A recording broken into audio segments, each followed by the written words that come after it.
नमस्कार, मैं हूं संजय शर्मा। आप देख रहे हैं 4 PM न्यूज नेटवर्क। संडे का दिन है और आप लोगों को बड़ा बेसब्री से इंतजार रहता है जाने माने ज्योतिषी राजीव नारायण शर्मा जी का। सवा साल से मैं ज़्यादा समय से उनके साथ शो कर रहा हूँ। बस पिछला संडे पहली बार मिस हुआ था क्योंकि उनके भाई का देहांत हो गया था। वरना सवा साल से ज़्यादा समय से कोई संडे ऐसा नहीं था जब मैं उनके साथ शो नहीं करता हूँ। इस संडे को नहीं आया तो बहुत सारे दर्शकों ने मुझे मेल करके, फ़ोन करके पूछा, दुखद हादसा हो गया था। मैं हर प्रोग्राम से पहले ये बात ज़रूर कहता हूँ कि अगर आपका ज्योतिष में यकीन है, तो इस प्रोग्राम को देखिए। ज्योतिष में यकीन नहीं है तो बिल्कुल मत देखिए। मेरा ज्योतिष में यकीन है। मेरी जन्मपत्री बहुत अच्छी है, काफ़ी सारी चीज़ें जो बताई गई वो सही ही हुई। और ज्योतिष शास्त्र एक विषय है, सुप्रीम कोर्ट के आदेश के बाद कई विश्वविद्यालयों में पढ़ाया भी जाता है, तो कुछ लोग बड़े नाराज़ होते हैं कि ज्योतिष पे क्यों बात करते हो? लेकिन वो एक विषय है भारत में। क सुप्रीम कोर्ट ने कहा कि हाँ, ये एक विषय पढ़ाया जाना चाहिए। तो राजीव नारायण शर्मा जी इंजीनियर हैं। इंजीनियरिंग छोड़ के उन्होंने बहुत ज़्यादा अध्ययन किया और ज्योतिष में एक पारंगत विद्या हासिल करी। कुछ भविष्यवाणियाँ गलत हुई और काफ़ी सही भी हुई हैं। तो आज उन्होंने प्रधानमंत्री नरेंद्र मोदी को लेकर कुछ बहुत बड़े खुलासे किए हैं। 3 महीने पूरे हो गए लेकिन सरकार इतनी अस्थिर नज़र आ रही, मोदी परेशान क्यों हैं? ये सारी बातें आज के इस प्रोग्राम में। तो मैं उनके पास चलने से पहले एक बहुत बड़ी आपसे रिक्वेस्ट करना चाह रहा हूँ। हम लोगों ने आपके आशीर्वाद से 4 PM म्यूज़िक शुरू किया था। तो 4 PM म्यूज़िक जिसका लोगो आप साइड में देख रहे हैं, इसका उद्देश्य ये था कि हम बेहतरीन गाने, बेहतरीन संगीत आपके सामने पेश करें। लेकिन बड़ा उद्देश्य ये था कि गाँव देहात में छोटे-छोटे लोग जो होते हैं, गरीब होते हैं, उनके पास में संसाधन नहीं होते हैं कि वो अपनी प्रतिभाओं को बड़े मंच तक ले जाएँ, लेकिन बड़े अच्छे गीत गा रहे होते हैं। कभी कोई रिक्शा चला रहा होता है, टेम्पो चला रहा होता है, पेंटिंग कर रहा होता है और बहुत बढ़िया गाना गा रहा होता है। तो पिछले दिनों हमने दिखाया था कि इलाहाबाद में हमको एक ऐसा ही नौजवान मिला जो गाड़ी धो रहा था और गीत बहुत बढ़िया गा रहा था।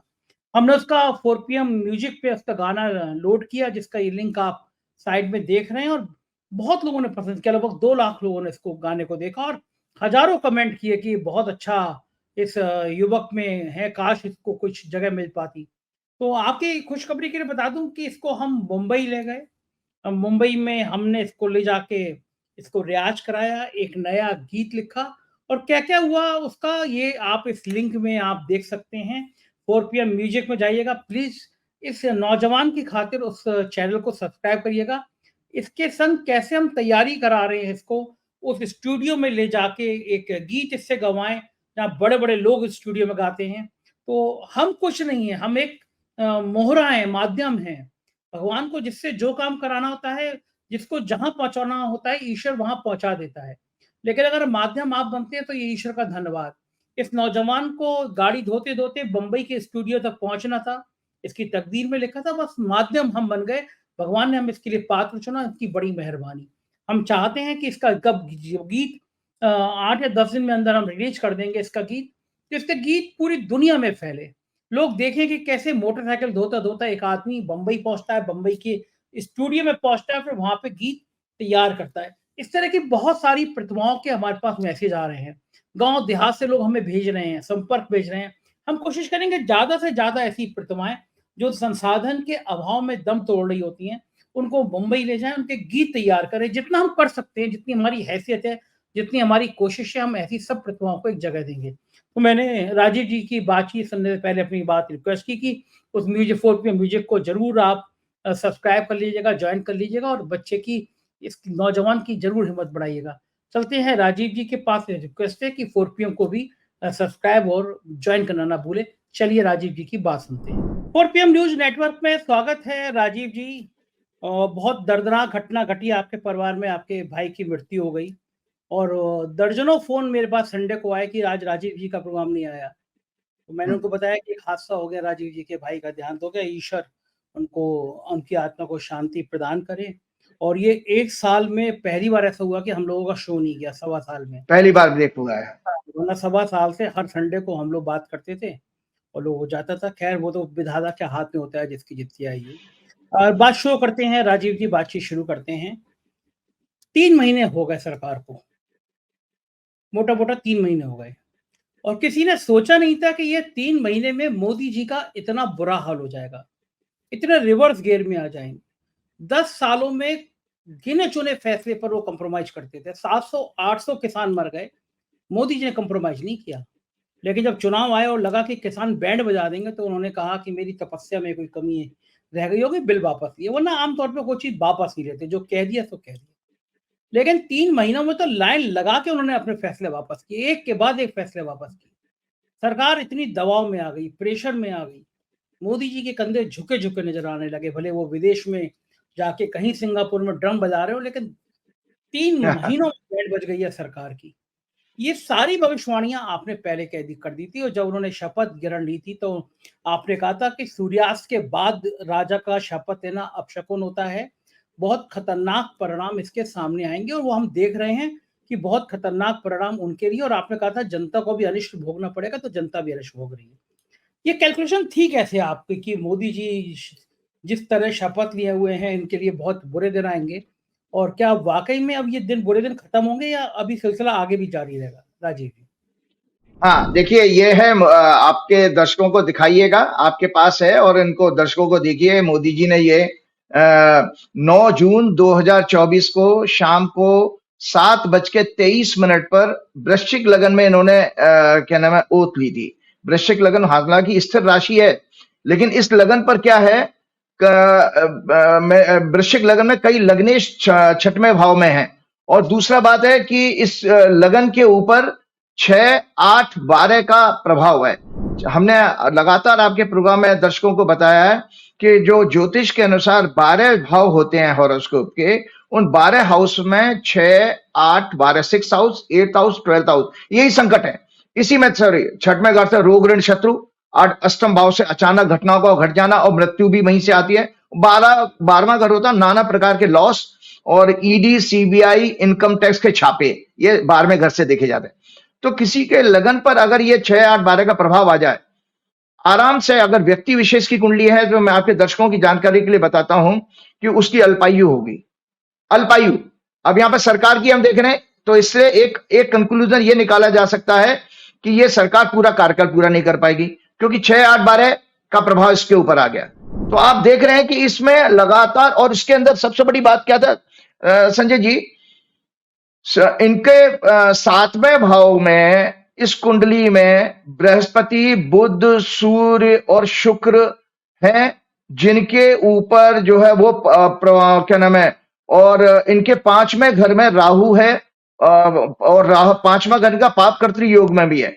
4थे घर में शनि है, और चंद्रमा जो है इसमें 6वें घर के मंगल से पीड़ित भी हो रहा है।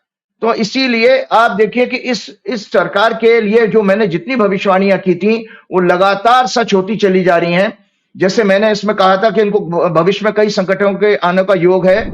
5वें हाउस में राहु शिक्षा, स्टॉक मार्केट में स्कैंडल का संकेत दे रहे हैं। Second Lord in 7th house with 12th Lord Venus and 8th Lord mercury real economy से ज्यादा स्टॉक मार्केट के द्वारा इन्फ्लेटेड इकोनॉमी का योग बना रहे हैं।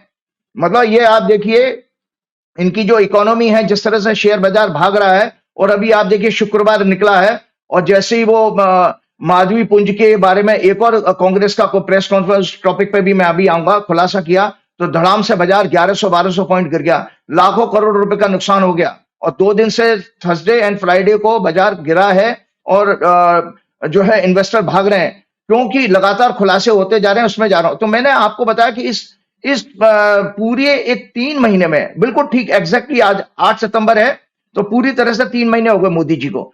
तो आपके दर्शक ये देख सकते हैं कि जो मैंने भविष्यवाणी की थी, एक संकट चक्र बनाया था। ये संकट चक्र है जो हम किसी दुर्घटनाओं के लिए या अशुभ काल की गणना के लिए हम ये इन चक्रों का क्या नाम है डेवलप करते हैं, बताते हैं, इसकी कैलकुलेशन करते हैं। तो आप देखिए इस में क्या क्या नहीं हुआ है। नाना जगह जगह प्राकृतिक प्रकोप, दुर्घटनाएं, लैंडस्लाइड, रेल, रोड, फ्लड, और सैकड़ों लोगों के असामयिक मृत्यु हो गई, हजारों करोड़ के जान माल का नुकसान हो चुका है। JNK में सैनिकों की हत्याएं, पूरे देश में 2014 के बाद डेवलपमेंट के नाम पर एक ही राज्य के लोगों को कॉन्ट्रैक्ट दिए गए, चाहे वो पार्लियामेंट बिल्डिंग हो, राम मंदिर हो, अयोध्या में डेवलपमेंट हो, काशी कॉरिडोर हो, महाकाल कॉरिडोर हो, हाईवेज, रेलवेज, पोर्ट, एयरपोर्ट्स, और उसमें घटिया मटेरियल लगा करके जमकर भ्रष्टाचार किया गया।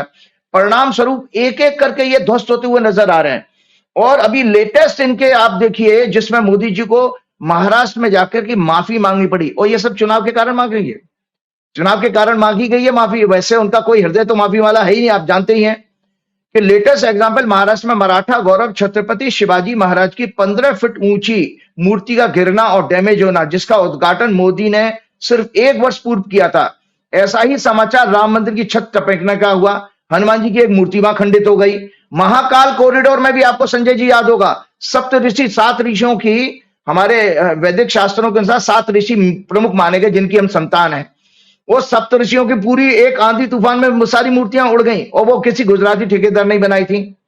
तो और सबसे बड़ा उदाहरण हमारे सामने, परंतु गोदी media, print media, TV media, अंधभक्त, आरएसएस कोई इन पर नहीं बोलता, क्योंकि इन सभी प्रोजेक्ट्स को फाइनल करने में पीएमओ में गुजरात से इंपोर्ट किए हुए भ्रष्ट अधिकारी शामिल हैं, जिनके पूरे नेक्सस वहां से गुजरात के टाइम से ये लोगों के थे।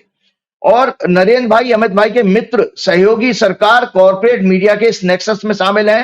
एस्ट्रोलॉजी का एक ब्रांच है संजय जी, शकुन शास्त्र। मैं आपको बता देता हूं, शकुन शास्त्र में मूर्ति का गिरना बहुत अशुभ माना जाता है। मूर्ति का गिरना मतलब है राजा के लिए किसी दुखद, अत्यंत दुखद, मतलब मृत्यु भी हो सकती है या उसका पद से उसका हटना, इस तरह के संकेत आते हैं राजा और राजा की सरकार। तो लगातार आप देख रहे हैं कि जितने भी इस समय आप डिसीजन देख रहे हैं कि मोदी जी को, जो मोदी जी के पास इनके, आपको पता ही होगा, इनका 400 पार का नारा ऐसा ध्वस्त हुआ, मोदी जी बड़े मुश्किल से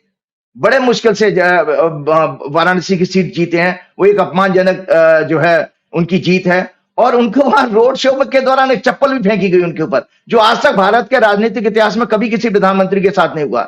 मोदी जी ने जहां जहां प्रचार किया, 63% जगह पर मोदी जी, वहां भाजपा हार गई है। और इसमें इनके 240 सीटों में से कितने लोग जीते हैं? वो 106 तो भगोड़े हैं, बाकी तो इनके 134 ही हैं, आप जानते ही हैं। 96 सिटिंग एमपी हारे। मैं बार बार इसलिए बता रहा हूं क्योंकि ये सब अपमान क्यों दिख रहा है कि इनकी कुंडली में शपथ का भी है, और आगे मैंने वर्षफल का भी मैं डिस्कस करूंगा, आपको बताऊंगा। तो लगातार ये 96 एमपी और 25 में मंत्री हारे। और अभी आप देख रहे हैं कि आपके सामने ही है, मैंने अपने प्रोग्राम में ये कहा था कि मोदी जी ने जिस काल में शपथ ली है, इसमें सहयोगियों के साथ मतभेद होंगे, क्योंकि इसमें हनीमून ब्रेक होने का योग है। हनीमून ब्रेक होने का योग इस वजह से है क्योंकि इसमें अष्टम भाव का स्वामी, आपको पता है तलाक के लिए मैं कभी विवाह के ऊपर पूरा प्रोग्राम करूंगा। अगर 7वां घर विवाह का होता है, कॉन्ट्रैक्ट का होता है, सहयोग और गठजोड़ का होता है। अगर 7वें भाव का संबंध, दर्शकों के लिए बता देता हूं, किसी की भी कुंडली हो, अगर अष्टम भाव का स्वामी 7वें घर में चले जाए, या 7वें घर का स्वामी 8वें घर में आ जाए, 8वां घर मृत्यु का मतलब परमानेंट ब्रेक, किसी भी रिश्ते में पूरी तरह खत्म हो जाना। इसमें अब इनके जिस काल में उन्होंने शपथ ली है, इसमें तो गठजोड़ के में ब्रेकअप आने की योग बन रहा है। 3 महीने हुए केवल, रामविलास पासवान की पार्टी एलजेपी और जेडीयू, और कहीं कहीं आंखें जो है चंद्रबाबू नायडू ने भी दिखाई हैं, जिसके कारण उनको वक्फ बोर्ड का बिल जो है जेपीसी को रेफर करना पड़ा। और अभी भी आसाम के एक मुख्यमंत्री बड़े वो जो है कहते हैं ना कि वो आजकल उनकी गोद में बैठ गए हैं, तो वो भगोड़े, आसाम के मुख्यमंत्री भगोड़े हैं क्योंकि कांग्रेस से आए हैं। वो आजकल उन्होंने जो है अपनी असेंबली में नमाज को बैन कर दिया, जो उनके कई साल मतलब आजादी के से पहले का, कहीं मैंने अखबार में पढ़ा था, अगर करेक्ट हो तो मैं बता दें, वो डिसीजन था कि आपने वो जो फ्राइडे की नमाज को जो क्या नाम है, जो टाइम मिलता था, वो असम पुट्स स्टॉप फ्राइडे नमाज break for MLAs. The move was aimed at prioritising secularism. इन लो आईक्यू लोगों को ये नहीं पता है कि सेकुलरिज्म का मतलब क्या है। सेकुलरिज्म का मतलब, संजय जी, मैंने आपके पिछले प्रोग्राम में धर्म के ऊपर सेकुलरिज्म की बात की थी। सर्व धर्म संभाव है, सभी धर्मों का सम्मान करना आपका सेकुलरिज्म है। और भारत की ये सबसे बड़ी खूबी है वैदिक धर्म की। हमारे यहाँ किसी आस्था के ऊपर कभी रोकने की हमारे ऋषियों ने, संत महात्माओं ने कभी नहीं कहा है। इसीलिए भारत में, क्योंकि मूल रूप से क्या, रास्ते अलग अलग हैं, ये प्रार्थनाएं जो है ना, रास्ते अलग अलग हैं, डेस्टिनेशन तो एक ही है, ईश्वर तक जोड़ने का। उसमें आपको बता देता हूं कि नमाज एक, देखिए उनको पता होना चाहिए नमाज क्या है। नमाज एक प्रेयर ही तो है। नमाज में वो कोई खा नहीं रहे, पी नहीं रहे, कुछ नहीं, प्रार्थना कर रहे हैं। जैसे आप मंत्र जाप करते हो, इसी तरह क्रिश्चियनिटी में भी प्रेयर है।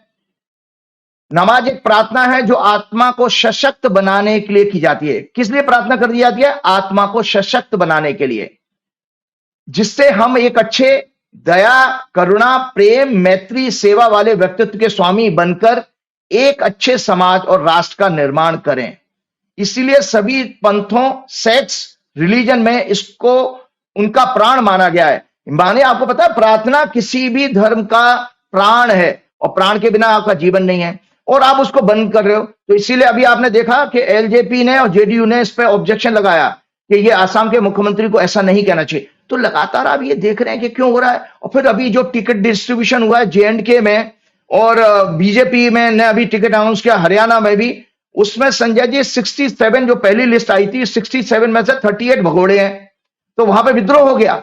और ये वास्तव में बहुत दुखद बात है कि जो बेचारे जिनकी जिंदगी निकल जाती है कार्यकर्ताओं की, पार्टी की सेवा करते करते, उनको इग्नोर करके महज सत्ता किसी तरह मिल जाए, आप चंद दिन पहले कोई आता उसको लेकर के टिकट दे देते। तो ये सब चीजें हो रही हैं। इसलिए मेरा कहने का मतलब था, जो मैंने कहा कि शकुन शास्त्र के अनुसार मूर्ति का टूटना, खंडित होना, गिरना सबसे अशुभ संकेत हैं।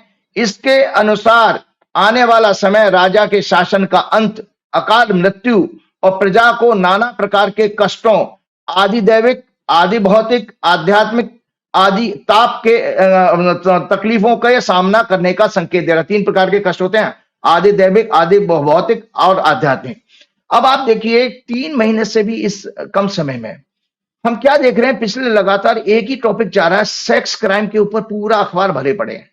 और ये तो केवल, आप पता है संजय जी, केवल ये जो है एक राज्य के ऊपर फोकस कर रहे हैं। जल्दी से मैं एक चीज और दिखाना चाहता हूं, इनकी जो इनका जो सबसे बड़ा खराब समय आया है, ये कुंडली और है भाजपा की वर्षफल। ये भाजपा की वर्षफल है, और दर्शकों को पता है कि इसमें वर्षफल का मैंने जो है बकायदा प्रेडिक्शन किया था, और मैंने इसमें प्रेडिक्शन में लिखा था, सप्तमेश और चतुर्थेश गुरु भी अष्टम भाव में पीड़ित हैं, अतः भाजपा की प्रतिष्ठा, दर्शक ध्यान से सुने, ये है इसका राइटअप, यह हर प्रोग्राम में मैंने भेजा है आपके। और ये कब किया है? 5 अप्रैल के प्रोग्राम में। घटनाएं आज आप देख रहे हैं, उस समय तो सरकार भी नहीं बनी थी, सरकार तो अभी 9 जून को बनी है ना। और भविष्यवाणी कब की है? 5 अप्रैल की। तो मतलब भाजपा की मेन कुंडली अभी मैंने चर्चा नहीं करी है, मैंने एनुअल हॉरोस्कोप पर आ रहा हूं, और आपके मोदी जी की ओथ की कुंडली मैंने चर्चा की है। इसमें लिखा है सप्तमेश और चतुर्थेश गुरु भी अष्टम भाव में पीड़ित हैं, अतः भाजपा की प्रतिष्ठा के निरंतर निम्न स्तर पर, लो लेवल पर भ्रष्टाचार और अनैतिक राजनीतिक पॉलिसीज एक्शन के कारण गिरता जाएगा इनका ग्राफ। 49 वर्ष के स्वामी शनि 6वें भाव में, जो इनके लिए भविष्य में कानूनी लिटिगेशन और उनके महत्वपूर्ण नेताओं के गंभीर बीमारियों और अन्य अशुभ समाचार का योग बना रहे हैं। इस वर्ष पार्टी के, सुन लीजिए, अभी घटना होने बाकी है, संकेत तो अभी मिल रहे हैं, जो अभी महाराष्ट्र में, सॉरी आपके जेएंडके में और हरियाणा में जो हो रहा है ना, सिर्फ फुटबॉल आ रहा है, प्रदर्शन हो रहे हैं दफ्तरों पर, तो उसमें लिखा है मैंने, इस वर्ष पार्टी के बिखरने और टूटने का सहयोगियों के साथ झगड़े का भी योग है। ये नीचे वाली लाइन लिखी है, सहयोगियों के साथ झगड़े का भी योग है। तो अब आप बताइए, वो तो सब हो रहा है। तो आप इसके अलावा आप देखिए कि अभी इन्होंने क्या किया, जैसे हम सेक्स क्राइम की बात कर रहे थे संजय जी, एक राज्य के ऊपर आप पूरी ममता बनर्जी ने कई बार इनसे एंटी रेप लॉ बनाने के लिए कहा, उसमें मोदी जी ने कोई ध्यान नहीं दिया है, इसीलिए उन्होंने तो एक सख्त कानून बना दिया। लेकिन ये भूल जाते हैं कि मोदी जी हमारे प्रधानमंत्री हैं, तो पूरे देश में अगर किसी भी कोने में कोई क्राइम होगा तो उसकी जिम्मेदारी उस राजा के ही खाते में जाएगी, क्योंकि शास्त्रों के अनुसार राजा तो पूरे देश के लिए है। हालांकि राजा नहीं है, ये तो राजा तो प्रजा होती है, लेकिन इन लोगों का अहंकार मान लेता है। तो मैं आपको सिलसिलेवार बताता हूं अभी कि ये बंगाल पर फोकस किए हुए बैठे हैं। अभी हिडन कैमरा, ये टाइम्स ऑफ इंडिया 31 अगस्त की न्यूज है, hidden camera in girls hostel toilet, teacher held in MP for rapping school student, teacher held in MP, कहां किसकी सरकार है? बीजेपी की, for rapping school student, scandals in Malayalam film industry. आपको पता है, मैंने जब आपके पिछले जो मंगल का गोचर बताया था, ये मंगल का गोचर, ये भी मैंने दर्शकों को दिखाया था। ये मंगल ने जब ये राशि बदली थी, देखिए, तो मंगल ने जब राशि बदली थी 26 अगस्त 2024 को, पिछला ही प्रोग्राम जो लास्ट एक तो गैप हो गया हमारा, इससे पहले वाले प्रोग्राम में मैंने कहा था कि 26 तारीख को मंगल बदल रहा है, 25 को शुक्र बदला था। वो कितनी सटीक घटना है कि लगातार सेक्स क्राइम और सेक्स क्राइम से पूरा अखबार भरा पड़ा है। मैंने उसमें ये तक कहा था, क्योंकि ये शनि की दृष्टि 5वें घर पर जा रही है। 5वां घर होता है संजय जी, एंटरटेनमेंट का भी होता है, स्टॉक मार्केट का होता है और एजुकेशन इंस्टीट्यूशन का होता है। तो आप मेडिकल कॉलेज है, वो इंस्टीट्यूशन हो गया कलकत्ते वाला। मलयालम में फिल्म इंडस्ट्री में जबरदस्त मी टू का कैंपेन चल रहा है, वहां की एक्ट्रेसेस ने पूरा फिल्म इंडस्ट्री है। और मजे की बात है, women actors in Telugu film industry demanded public report on sex harassment in Telugu film industry. ये भी एक कुछ दिन पहले अखबार में न्यूज आई है। मैं तो तेलुगु और हमारी बॉलीवुड में होगा तो लोग कोई कंप्लेन करते नहीं, तो हमें नहीं पता। तो यहां पर आप देख रहे हो सेक्स का, वो जो स्टॉक मार्केट का, तो अभी हम उस पर लंबा चौड़ा आपको खुलासा करने वाले हैं। तो ये जो सेक्स क्राइम हो रहे हैं, और इसी तरह क्यों कहा था कि वीनस जो है इस कुंडली में, ये है वीनस, ये आपका शुक्र जो है 25 तारीख को राशि बदला था। ये 25 तारीख को राशि जब बदला था, देखो मंगल से पीड़ित हो रहा है। ये मंगल बार में, ये यहां पर है, मंगल मिथुन राशि में जब आया, लगन में आया, और इसमें चौथे घर के बैठे हुए शुक्र को पीड़ित कर रहा है, और शुक्र नीच का है इसमें। और शुक्र सेक्स का सिग्निफिकेटर भी है, फीमेल का सिग्निफिकेटर है, और केतु राहु के साथ पीड़ित हो रहा है चौथे घर में। चौथा घर जनता जनार्दन का भी होता है। अब आपको बताऊं हीनियस क्राइम क्या क्या हुए हैं। आप देखिए 3 सितंबर का times of India, BJP worker held for raping mentally disabled minor in Bihar. एक मानसिक रूप से बीमार माइनर को बीजेपी के नेता द्वारा रेप किया गया है बिहार की न्यूज है, 3 सितंबर के टाइम्स ऑफ इंडिया में। उन्नाव की जो रेप सर्वाइवर लड़की है, जो बेचारी उन्नाव से जान बचा के दिल्ली में केस लड़ रही है, वो भी अपने खर्चे पाने के लिए चक्कर काट रही है और गुहार लगा रही है, कोई उसकी मदद करने के लिए तैयार नहीं है। आपको बताता हूं कि और सबसे बड़ा अभी जस्ट 2 दिन पहले भाजपा शासित राज्य मध्य प्रदेश, उसमें महाकाल की नगरी उज्जैन में पब्लिक फुटपाथ पर एक वुमेन का रेप हुआ। लोगों ने उसकी वीडियो बनाई और सोशल मीडिया पर वायरल कर दी। अभी 2 दिन पुरानी घटना है। ये कैसा असंवेदनहीन देश और समाज बन चुका है। चीफ जस्टिस ऑफ इंडिया को इसमें संज्ञान लेना चाहिए। मणिपुर की घटना के बाद ये सबसे बड़ा घिनौना अपराध हुआ है संजय जी। आपको पता है फुटपाथ के ऊपर रेप किया गया और दिन के दिन दहाड़े, और उसकी वीडियो बना करके सोशल मीडिया पर वायरल की। और ये मध्य प्रदेश में हुआ है। और किस में हुआ है? ये सेक्स का अंधभक्त और बीजेपी आईटी सेल, गोदी मीडिया इस पर क्यों चुप हैं पता नहीं। वो बंगाली उनको दिखाई दे रहा, बाकी देश में क्या हो रहा है उनको पता ही नहीं लग रहा है। उनको वेस्ट बंगाल का ही क्राइम दिखता है, जिसमें ममता गवर्नमेंट का कोई रोल नहीं है। लेकिन लगातार महिलाओं पर हो रहे अत्याचार पर पीएम मोदी, अमित शाह का नैतिकता के आधार पर इस्तीफा नहीं हुआ, और यहां तक कि उसकी वो निंदा भी नहीं करते। इससे बीजेपी रूल्ड स्टेट में अपराधियों को बढ़ावा मिल रहा है, और बढ़ावा मिल रहा है। आपको बताऊं एक और आया कि भाजपा शासन में वाराणसी में यूनिवर्सिटी में एक रेप हुआ था। आपको पता है, साल भर पहले के आसपास लड़कियों के साथ। उसमें बीजेपी का आईटी सेल के भी कुछ वर्कर थे, नेता थे, उनको जमानत हो गई। आप वहां बंगाल में दंड देने की बात कर रहे हो, वहां पर उनको जमानत हो रही है आप ही के स्टेट में। और इसके अलावा आपको जानकारी होगी, वो इस तरह से मीडिया से न्यूज दबा दी गई कि बीजेपी का जो आईटी सेल का हेड है वो बंगाल का प्रभारी भी है। उसके ऊपर चुनाव के दौरान वहां बीजेपी के नेता ने ही आरोप लगाया था सेक्स क्या नाम है, किसी तरह के सेक्स रिलेटेड क्राइम का। वो उस नीच को पूरी तरह दबा दिया गया था। तो हम लगातार देखें, और आप देखिए कैसा ये भाजपा के क्यों ऐसा कर रहे हैं, उसके ऊपर मैं आऊंगा, क्योंकि भाजपा की मूल कुंडली मुझे चर्चा करनी पड़ेगी दर्शकों की मेमोरी के लिए दोबारा। उत्तराखंड में एक प्रिंसिपल है, वहां पर भी भाजपा की सरकार है। दर्शकों को बताना होना चाहिए कि किस तरह का समाज इन्होंने 2014 से हमारे देश में बना दिया है। उत्तराखंड में एक प्रिंसिपल ने टिफिन में बेचारा नॉनवेज आइटम खाना लेके आया, उसके ऊपर ही बेचारा कई स्टूडेंट को इस क्लास से बाहर निकाल दिया। अरे भाई, आप खाने पीने प्रार्थना पर, ये कैसा देश है भाई? आपके पास और कोई काम नहीं है? विदेशों में जितनी भी सरकारें हैं जो अच्छी हैं, आप कम से कम आपको अंग्रेजों से सीखना चाहिए। उनका डेमोक्रेसी का मतलब है केवल और केवल पब्लिक सर्विस। वो आपकी इंडिविजुअल जिंदगी में कोई घुसना नहीं चाहता है, वो कोई इंटरफेयर नहीं करता है। लेकिन हमारे यहाँ तो उनको तो गवर्नेंस से कोई काम लेना देना नहीं है, सिर्फ चीप मीडिया पब्लिसिटी के लिए। ऐसी उनकी नेता भी है वो कंगना रनौत, जो बताओ वहां पर उन्हें किसानों का आंदोलन हुआ और उसमें सिखों और जाटों का इतना घोर अपमान किया उस लेडी ने, और ये कहा कि वहां तो उस आंदोलन के दौरान साल भर में कई रेप हुए हैं। बताइए कितनी वो इस लेडी को, वो कितनी लो आईक्यू की लेडी है, उसको पता ही नहीं है कि सिख धर्म का जो है इतिहास क्या है, कितना उन्होंने सेक्रीफाइस किया हमारे देश की आजादी में, और बहुत सारे ब्राह्मणों को भी बचाया था। आपको जानकारी होना चाहिए। और तो मैं आपको बता रहा, तो ये एक घटना घटी है। तो ये सब चीजें इनके शासन में इसलिए हो रही हैं कि नरेंद्र मोदी जी जो है वो बेसिकली, मैं आपको बताऊं, जो इसीलिए जितने धार्मिक स्थल है में ये हारे हैं। अयोध्या में हारे, अयोध्या के आसपास की सारी सीटें हारे, और बद्रीनाथ की सीट भी हारे। भगवान इनसे प्रसन्न नहीं है। अहंकार में जी ले, कोई कोई फर्क नहीं पड़ता। हालात ये है संजय जी, मेरे पास पूरी सूचना है क्योंकि मैं हरियाणा में बैठा हूं, हरियाणा में चुनाव होने जा रहा है। बीजेपी के लीडर ये कह रहे हैं कि मोदी और अमित शाह हमारे यहाँ चुनाव प्रचार करने ना आए, वरना हमारी सीट हम हार जाएंगे। इतना इनका लो ग्राफ हो चुका है। अमित शाह को तो कोई नहीं सुनना चाहता, और मोदी जी का चेहरा भी कोई नहीं देखना चाहता। जबरदस्ती प्रधानमंत्री का शोशाबाजी करके आप रैली करा लो, शो करा लो। आपको बताए क्यों है? इसका कारण यह है, और मोदी शाह की शक्ल जनता नहीं देखना चाहती, केवल अंधभक्तों को छोड़कर। ये ब्रांड पूरी तरह पिट चुका है। इवन आरएसएस भी इस तथ्य को जान चुकी है। इसीलिए आप देखिए, आरएसएस की जो केरल की मीटिंग हुई, इसमें राहुल गांधी की प्रशंसा की, और राहुल गांधी के एक चीज को, जातीय जनगणना को, वो उन्होंने एक्सेप्ट किया, जो मोदी जी के लिए टेंशन वाली बात है। आपने ऐसा प्रोग्राम भी किए होंगे। दरअसल क्या है, मोदी जी के बारे में बता दो, मोदी जी ने 2002 से केवल और केवल अनैतिक तरीके से शासन चलाया।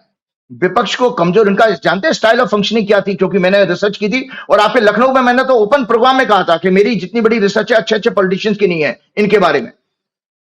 इन्होंने विपक्ष को कमजोर करके करो, भ्रष्टाचार के पैसे से उन्हें खरीदकर झूठे मुकदमों में फंसाकर जेल में डालो, अपनी fake news factory IT cell के द्वारा उनका परसेप्शन इमेज खराब करके, गोदी मीडिया के सहयोग से उनका इमेज खराब करना, सरकारी संस्थानों पर कब्जा करके अपराधी तत्वों की तरह जनता सहित ईमानदार अफसरों को डराना, पत्रकारों और अन्य बुद्धिजीवियों को डराना। दरअसल में ये डेमोक्रेसी और पॉलिटिक्स का एबीसीडी भी नहीं जानते दोनों लोग।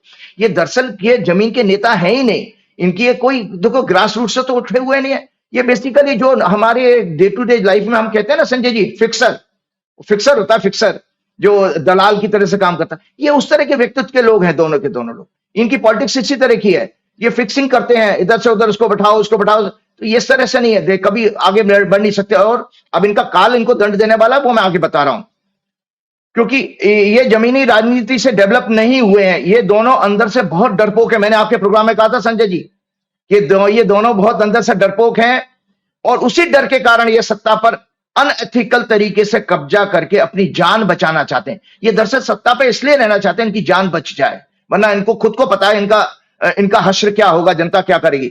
परंतु ये भूल जाते हैं। याद रखिए, मैं आपको बताऊं कि ज्योतिषी काल गणक है, वो काल को देख सकता है, मैं भी देख सकता हूं। आप बिलीव नहीं करेंगे, मुझे अपने मुंह से कहते हुए अच्छा नहीं लगता। कभी कभी मुझे लगता है जैसे स्क्रीन पे जो बड़ी बड़ी एलईडी स्क्रीन है, इस पर घटनाएं दिखाई दे जाती हैं, ऐसा मुझे आवाज होने लगा चीजों का। मुझे पहले से पता लग जाता। मैं आपको बताता हूं, ये भूल जाते हैं कि ये काल से ऊपर नहीं है। लगभग इसी तरह का उदाहरण हमारे सामने है बांग्लादेश का, जहां जनता ने अहंकारी शासक, जिसने सारे विपक्ष को जेल में डाला था और 96% वोट हासिल किए थे उसने एक तरफा चुनाव करा के, और हत्या, परंतु उसे अपना पद ही नहीं छोड़ना पड़ा, बल्कि देश से भी जान बचाकर भागना पड़ा। आज सुप्रीम कोर्ट ने एक के बाद एक कठोर निर्णय दिए हैं, जजमेंट दिए हैं, और उस पर कठोर टिप्पणी भी की है। विपक्ष के कई नेताओं को बेल दे दी, और बेल देके बाहर किया। बुलडोजर जैसे अहंकारी मानसिकता के ऊपर भी एक सख्त निर्णय सुनाया है। प्रशासनिक कार्यों में एक तरफा डिसीजन करने को गलत ठहराते हुए उत्तराखंड के सीएम को भी फटकार लगाई है। उत्तराखंड के सीएम ने अभी कोई एक पॉलिसी में क्या, तो ये सब चीजें इनके लिए इसलिए हो रही हैं क्योंकि अब इनका अंत का समय है, इनका अंत का समय है। और आपको पता है, आपके जो है क्या नाम है, एक और काम हुआ, एससी ने बुलडोजर जस्टिस पर कठोर टिप्पणी करते हुए कहा कि अब हमें पैन इंडिया लेवल पर इनको रोकने के लिए गाइडलाइंस बनानी पड़ेगी। एससी ने कहा कि no property can be demolished solely on the ground that its owner occupant is involved in a criminal offence. इन सभी केसेस में political leadership, administrations political leaders administration are destroying due process of law. ये बदला लेने वाले action hero की तरह से काम है, ये किसी शासक का काम तो नहीं है। ये तो जैसे पिक्चरों में बदला लेने वाला एक्शन हीरो नहीं है, तो वो साहब ले रहे हैं। आपके मुख्यमंत्री साहब भी ऐसे ही इसी तरह के हैं, उनके अंदर तो वो योगी और संत वाला कोई गुण नहीं है। योगी संत का मतलब दया, करुणा, प्रेम, मैत्री, जो आत्मा के गुण है वो उनके अंदर एक भी दिखाई नहीं देते हैं। These leaders don't know the meaning of democracy and humanity. Administration, politician, judiciary, all are servant of people. कुंडली के ये चौथे भाव से देखा जाता है। मैं आपको बताता हूं, ज्योतिषीय कारण है कि जो चौथा घर होता है ये प्रॉपर्टी का, आज मैं बता रहा हूं ये, और नौवां घर होता है आपका न्याय का। ये दोनों कुंडली के घर मैंने इसलिए दिखाए हैं कि जो भी अफसर, आज ज्योतिषी होने के नाते मेरे को देश पूरा सुनता है और मुझे ये बहुत सारे कॉम्प्लीमेंट मुझे मिले हैं। जुडिशरी मुझे सुन रही है, ब्यूरोक्रेसी मुझे सुन रही है, जनता मुझे सुन रही है। तो उस अधिकार से मैं आज कुछ बातें आपको बताना चाहता हूं। ज्योतिषी कारण कि अगर आप किसी का मकान तोड़ोगे, मकान चौथे घर से देखा जाता है, और चौथे घर में जानते हो कौन से कारकत्व हैं जो सिग्निफिकेंस हैं, वो आता सुख, शांति, चरित्र। ऐसे अफसरों का, ऐसे नेताओं का को जीवन में कभी सुख और शांति नहीं मिलेगी, उनके परिवार के लोगों को भी नहीं मिलेगी। क्योंकि आप किसी का घर तोड़ोगे तो परमात्मा आपके घर को भी तोड़ेगा, आपके बच्चे बिगड़ जाएंगे, आपके नाना प्रकार के दुष्कर्म में लिप्त हो जाएंगे, और आपका ह्यूमिलिएशन होगा कि चरित्र का निर्माण भी हासिल होगा। और नौवां घर होता है न्याय का। जो लोग जुडिशरी में बैठे हैं, भगवान के बड़े पिछले जन्म के पुण्य के कारण आप जज बनते हो। अगर उस कुर्सी पे बैठकर अगर आप जनता के साथ और अकॉर्डिंग टू कॉन्स्टिट्यूशन निर्णय नहीं देते हो, तो पाप के भागीदारी हम लोग भी हो जाते हैं। तो किस तरह का दुख तकलीफ उन लोगों को देखनी पड़ सकती है, तो मैं बताता हूं। नौवें घर से दया, करुणा, नैतिकता, एथिक्स, न्याय, धर्म का भाव ये आता है। तो आप सोचिए कि आपको कभी भी आपके अंदर ये एथिकल और एम्पैथी, कंपैशन, कंटेंटमेंट, ये गुण कभी नहीं आ सकते। मतलब आपके अंदर जो, जब इस संसार से जाओगे तो आप अपने जीवन काल में बहुत सारे दुख देखोगे। ये मेरी चेतावनी भी है बाकी इन सभी लोगों को। तो मैं चलते चलते एक चीज और बता रहा हूं कि ये सब कुंडली में ये क्यों, मूल क्या था? मूल यही है भाजपा की कुंडली।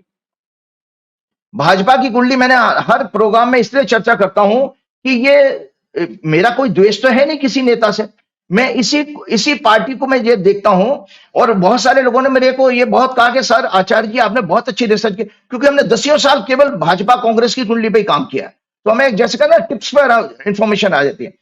अब इनके बताऊं, वैदिक ज्योतिष के अनुसार शनि न्याय, democracy and all form of democratic institution, labour class, downtrodden, Dalit, Adivasi, common people, long lasting fame का सिग्निफिकेटर है। हम इनका शनि बकरी है। अब तो जब इसी तरह से, इसलिए ये कभी दलितों के प्रति, ये मजदूरों के प्रति, और ये कभी न्याय और डेमोक्रेसी का बात नहीं कर सकते, क्योंकि इनका शनि पीड़ित है। आपकी बताऊं, और इनको कभी फेम भी नहीं मिल सकता। भाजपा जब जाएगी तो भाजपा में ये नरेंद्र मोदी जी का शासन जाते जाते इतना डैमेज करके जाएगा कि इनको बरसों लग जाएंगे आने वाले टाइम में इस पार्टी को रिवाइव होने में। और बेस्ट कुंडली मैं आपको बताता हूं कि आम आदमी पार्टी की है। इनके रिप्लेसमेंट अगर कोई करेगी तो आम आदमी पार्टी करेगी भाजपा का। आम आदमी पार्टी के लिए अच्छा समाचार भी है। इनका शनि वक्री सूर्य के नक्षत्र में, वक्री मंगल, वक्री गुरु और राहु केतु से पीड़ित होकर 3rd हाउस में है। मंगल झगड़े, अन्याय का प्रतीक है। ये सब मैंने आपके यहाँ भेजा हुआ है, आप भेजिएगा। मैं अपने मनगढ़ंत बातें नहीं कर रहा हूं। झगड़े अन्याय का प्रतीक है। चंद्रमा जो उनके मन का कारक है वह भी नीच का है। 6वें भाव में मंगल से पीड़ित है, अर्थात ये पार्टी जनता, लेबर क्लास, दलित, आदिवासी, डेमोक्रेसी, डेमोक्रेटिक इंस्टीट्यूशन को बर्बाद करने की सोच रखते हैं। उनका कभी भी सम्मान नहीं कर सकते। ये सदैव इनको क्रश करके, खत्म करके बदलना चाहेंगे। इनकी कुंडली में फोबिया, स्किज़ोफ्रेनिया, मानसिक रोग, ओसीडी, मानसिक रोग के योग के कारण भी हैं, जिन्हें मैं अपने हर प्रोग्राम में बता चुका हूं, एक्सप्लेन कर चुका हूं। ये लालची, स्वार्थी, भ्रष्टाचार और काले धन का संग्रह करने वाले मानसिकता के भी हैं। आपको बता देता हूं, भाजपा की जो कुंडली मैंने दिखाई थी, इसमें सेक्स क्राइम का इनके शासन में होगा, क्योंकि वक्री शनि, राहु केतु से पीड़ित, मतलब जिसको कहते हैं इससे ज्यादा खराब शनि नहीं हो सकता। उसकी 10वीं दृष्टि 12वें हाउस में बैठे शुक्र पर है इनकी कुंडली में। इसीलिए भाजपा के शासन में सेक्स क्राइम, आपको हीनियस सेक्स क्राइम, जो मणिपुर में नेकेड औरत को घुमाया गया, इससे ज्यादा गंदा क्राइम आपके जीवन काल में हम लोग नहीं देख सकते। तो ये क्यों कारण हो रहा है? और ये लालची क्यों है? आप ये शेयर बाजार से घोटाले से लेकर के आप देख रहे हैं, ये लालची, स्वार्थी, भ्रष्टाचार और काले धन का संग्रह, इनकी बुद्धि और विवेक का कारक बुध, गुरु, पांचवा भाव जो बुद्धि का होता है उसका स्वामी शुक्र, और नौवें घर का स्वामी शनि, सभी पीड़ित हैं। इनकी कुंडली उसी तरह के योग की है जैसे प्राचीन समय में हम कहानियों में सुनते थे ना, कैसे सूदखोर व्यापारी भोले वाले गांव वालों को कर्जा देकर के उनकी जमीन पर कब्जा कर लेता था। तो इस तरह की मानसिकता वाले लोग हैं। मैं आपको सबसे बड़ी बात जानकारी बता रहा था कि जो इनकी जो अभी पुंज आया है, जो कांग्रेस ने जो अभी खुलासा किया था, अब आता हूं उसके ऊपर। मैंने आपके पिछले प्रोग्राम में 25 अगस्त के प्रोग्राम में जब कहा था कि किसी फीमेल का, इससे ज्यादा सटीक प्रेडिक्शन क्या होगी, और ये भी कहा था कि कॉन्स्टिट्यूशनल पोजीशन पे बैठी होगी, उस कुंडली को देखिएगा, राइट अप आप दिखा दीजिएगा, नीचे की तरफ लिखा हुआ है। मैंने कहा था कि ये कॉन्स्टिट्यूशन पोजीशन पे बैठी लेडी का इस्तीफे देने का योग आ रहा है, और ये लेडी अब बचेगी नहीं, क्योंकि आगे अभी बहुत खराब समय है, क्योंकि नीच का शुक्र राहु केतु के साथ मंगल की दृष्टि, और मंगल 12वें घर का इंडिया की कुंडली में, जो हम भारत की कुंडली आप दिखाइएगा, भारत की कुंडली में वो मंगल जो है हमारा उसका कारक है, अपने क्या नाम है, 12वें घर का स्वामी। ये इंडिया की चार्ट है, ये इंडिया की चार्ट है, इंडिया की चार्ट में 12वें घर का कारक है, और पंचम भाव में शुक्र भी गोचर कर रहे हैं। छठवां घर लिटिगेशन का होता है, तो 5वें घर में मंगल से पीड़ित हो रहे हैं, और मंगल है दूसरे घर में। तो स्टॉक मार्केट के इस खुलासे के बाद इन माधुरी पुंज जी का जाना तय है, ये इनको इस्तीफा देना ही पड़ेगा। मुझे लोगों ने कमेंट किया था कि आचार्य जी ये तो आपने कहा था, और लगातार मैं देख रहा हूं कि पिछले हफ्ते से हर रोज एक कांग्रेस जो है उसमें क्या नाम है प्रेस कॉन्फ्रेंस कर रही है। तो आपको ताजा जानकारी बताऊं, आज 2 दिन पहले उन्होंने एक और चीज किया कि इन्होंने जिस कंपनी के इनके पास केसेस थे, उस कंपनी को इन्होंने अपनी एक पर्सनल प्रॉपर्टी बॉम्बे में किराए पे चढ़ा दी, और उस किराए पे चढ़ाए हुए प्रॉपर्टी में अब तक ये 2.5 करोड़ से ज्यादा उनको किराया मिल चुका है। उसके केस इनके पास थे, और ये भी आपको उस प्रोग्राम में सब आपको प्रेस कॉन्फ्रेंस में जानकारी मिल चुकी होगी, सब बताया गया कि किस तरह से ये आईसीआईसीआई सिक्योरिटीज की हेड होती थी ये। तो जो आदमी खिलाड़ी है वही उसी को आपने अंपायर बना रखा है इसमें। आप स्टॉक मार्केट के सारे मैनिपुलेशन हो रहे हैं, और मैंने आपको बार बार बताया कि भाजपा की कुंडली में मनी का हेर फेर का योग है।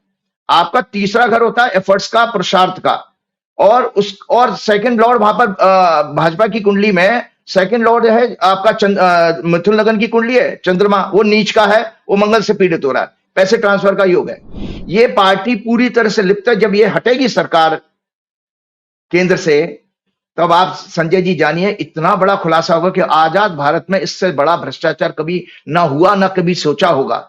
आपके भोले वाले 14 करोड़ आपके जो रिटेल इन्वेस्टर हैं, जिन्होंने अपना एसआईपी के जरिए म्यूचुअल फंड में पैसा लगाया, म्यूचुअल फंड को और गवर्नमेंट की जितने इंस्टीट्यूशन है, एसबीआई, एलआईसी वगैरह, इनसे माल खरीदवाया जाता है, और वो पैसा फिर अपने लेवल पे प्रॉफिट बुक कर लेते हैं ये लोग। और प्रॉफिट बुक करके आपको पता है इनके एक जो उद्योगपति हैं, उनकी प्रॉफिट केवल नॉर्मल बिजनेस से नहीं आ रही है, वो सब स्टॉक मार्केट के इन्फ्लेशन से आ रही है। आज उन्होंने माल बुक कर लिया, प्रॉफिट बुक कर लिया, बेचारे लोग भोले वाले देख रहे हैं, शेयर ऊपर जा रहा है, आप भी देखते होंगे, ऐसे हर जीवन में इस तरह का हो रहा है। तो ये इनकी कुंडली में जो योग है, मैंने आपको बताया कि उस लेडी के पास जो कांग्रेस ने, मैं अपनी थोड़ी सी जानकारी देता हूं दर्शकों को, क्योंकि जो कांग्रेस की प्रेस कॉन्फ्रेंस जितने लोग देखते हैं उससे ज्यादा प्रोग्राम हमारा आपका प्रोग्राम लोग देखते हैं, तो मुझे अपनी बात करनी है कि उस लेडी को उसकी तनख्वाह से ज्यादा रिटायरमेंट बेनिफिट मिला है। तनख्वाह एवरेज आ रही है 1.3 करोड़, और 2.7 करोड़ का उसको रिटायरमेंट बेनिफिट मिला है। उसने जो शेयर्स खरीदे थे, जो उसको एम्प्लॉय बेनिफिट मिला था, उसका जो गाइडलाइंस वहां पर वेबसाइट पे है ही नहीं अवेलेबल। जो अवेलेबल है वो यूएस के स्टॉक मार्केट में अवेलेबल है। वहां पर लिखा है कि 3 महीने के अंदर आपको रिटायरमेंट के बाद में वो स्टॉक्स हटाने पड़ेंगे।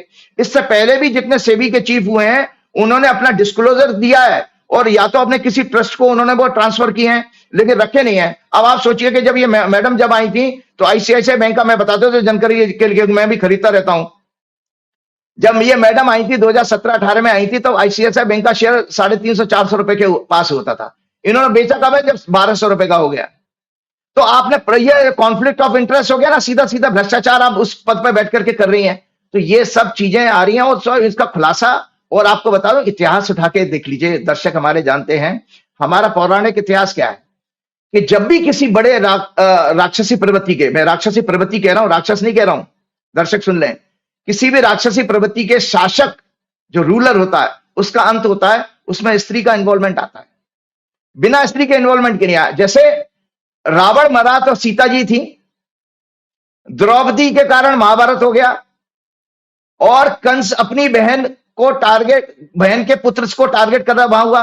तो ये मैडम जो कॉन्स्टिट्यूशनल सेबी पोजीशन पे बैठी हैं, मैंने अपना ट्वीट भी किया था कि हमारे भाइयों के लिए बड़ा नुकसान कर रहा है। हमारे 3 भाई है ना, कोई एक क्या कहते हैं, नरेंद्र भाई, गौतम भाई और जाना कौन, अमित भाई, इन लोगों के लिए, इन भाइयों के लिए बहुत ऐसा कष्ट लेके आने वाली हैं, मृत्यु तुल्य कष्ट। ये मैडम इनके पतन का कारण बनेगी। ये मैडम जाते जाते, क्योंकि जबरदस्त रूप से आम आदमी के इनकम के साथ खिलवाड़ किया गया है, इकोनॉमी का इतना बुरा हाल है। अगले प्रोग्राम में मैं एक डेटा दूंगा, एक रिसर्च मैंने पढ़ी थी कि किस तरह से आईआईटी बॉम्बे जैसा प्रीमियर इंस्टीट्यूट वो अपने सारे ग्रेजुएट्स को नौकरी नहीं दिला पा रहा है।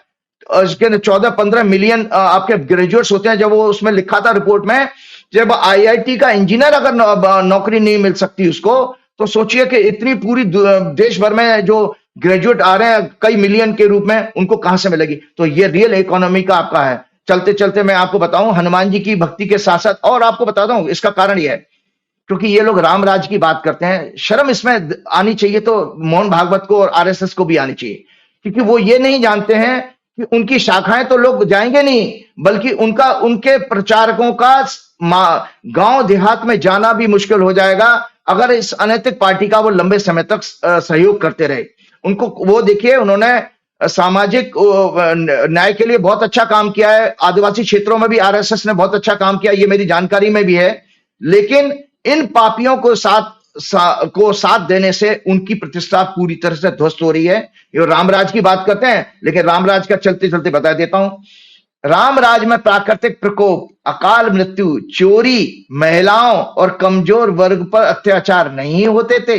रामराज में प्राकृतिक प्रकोप यहां आ ही रहे, अकाल मृत्यु भी हो रही है, चोरी, महिलाओं और कमजोर वर्गों पर अत्याचार नहीं होते थे। लोग भय मुक्त होकर संवाद करते थे। हम संवाद कर ही नहीं सकते।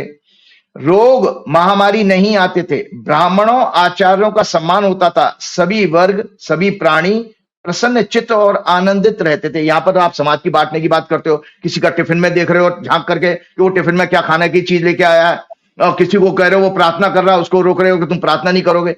मतलब क्या आपने देश बना रखा। और ये सब इस वजह से हो रहा है क्योंकि जो मोदी और शाह हैं, ये खुद हेट स्पीच के मास्टर हैं। ये 2002 से हेट स्पीच देते देते उन्होंने हेट स्पीच की फैक्ट्री खड़ी कर दी। अब वो प्रज्ञा ठाकुर थी पहले, फिर वो अनुराग ठाकुर हैं, बहुत सारे लोग हैं। आज तक सुप्रीम कोर्ट ने इस पर संज्ञान नहीं लिया कि जितने भी सामाजिक विषमताएं आप देख रहे हैं, ये इसी का प्रत्यक्ष उदाहरण है कि लीडरशिप हमारी हेट स्पीच को प्रमोट करने वाली है।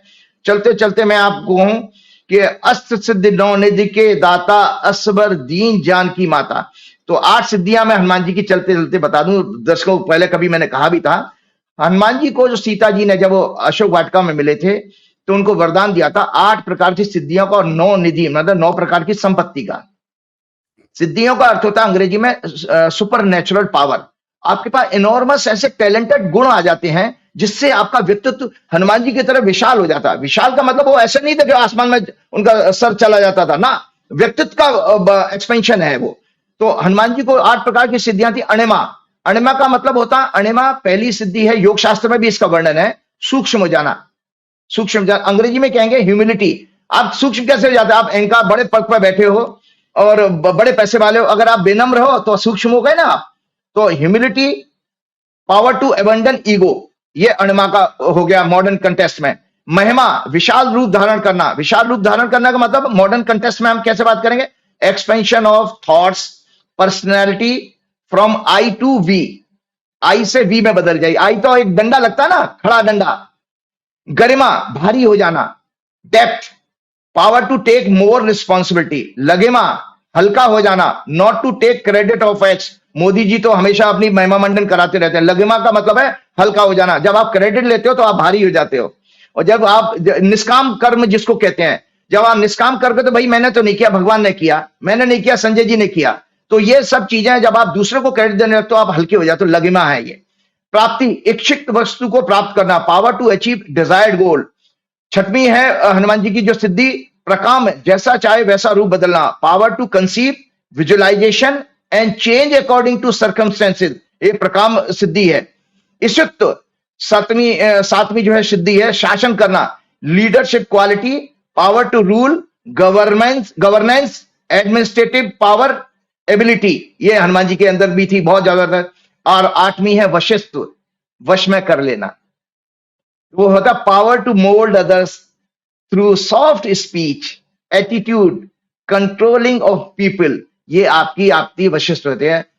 श्री गुरुचरण सरोज रज निजमन मुकुर सुधार, वर्ण और रघुवर बिमल जसु, जो दायक फलचार, बुद्धिहीन तनु जान के, सुमिरो पवन कुमार, बल बुद्धि विद्या देव मऊ हरो कलेश विकार। जय श्री राम, जय हनुमान। बहुत शुक्रिया राजीव जी, आपने इतना समय दिया, आभार।